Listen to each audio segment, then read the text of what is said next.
अस्सलाम वालेकुम dear teachers, कैसी हैं आप? उम्मीद करती हूँ बिल्कुल खैरियत से होंगी। आज आपने क्लास में बच्चे को अल्फाज और मुतज़ात के बारे में पढ़ाया है। इसके लिए मुख्तलिफ सरगर्मियाँ आप क्लास में करवाएंगे। बच्चों को मुख्तलिफ फ्लैश कार्ड दिखाएंगे, जैसे रात का फ्लैश कार्ड और दिन का फ्लैश कार्ड, सूरज का फ्लैश कार्ड, चांद का फ्लैश कार्ड, सफ़ेद का फ्लैश कार्ड, स्याह का फ्लैश कार्ड। इस तरह से बच्चों को पता चलेगा कि हर नया लफ्ज़ जो है उसका कोई ना कोई उल्ट होता है, जिसको हम अल्फाज और मुतज़ात कहते हैं। इस तरह से मुख्तलिफ एक्टिविटीज़ करवाएं, बोर्ड के ऊपर लिखें, अल्फाज लिखें, फिर बच्चों से पूछें कि इसका मुतज़ात क्या हो सकता है, उसका उल्ट क्या हो सकता है। इसी तरह से आपने मुख्तलिफ एग्जाम्पल्स देनी है, क्लास के हवाले से भी दे सकते हैं। और इसके बाद जब आप बच्चों को क्लास वर्क करवा रहे हों तो तब भी उसकी मुख्तलिफ एक्टिविटीज़ हो सकती है, जिसमें लिखने की प्रैक्टिस हो सकती है।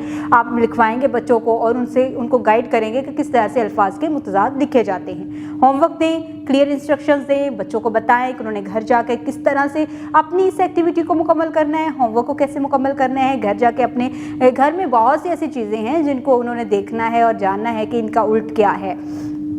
तो आपने बच्चों को मुख्तलिफ मिसालों के ज़रिए होमवर्क भी मुकम्मल करने के लिए देना है।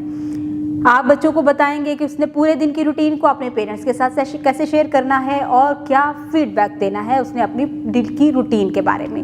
उम्मीद करती हूँ आपने आज की इस वीडियो से बहुत कुछ सीखा होगा। मज़ीद सीखने और जानने के लिए हमारे साथ रहिएगा। मिलते हैं अगली वीडियो में, तब तक के लिए खुदा हाफिज़।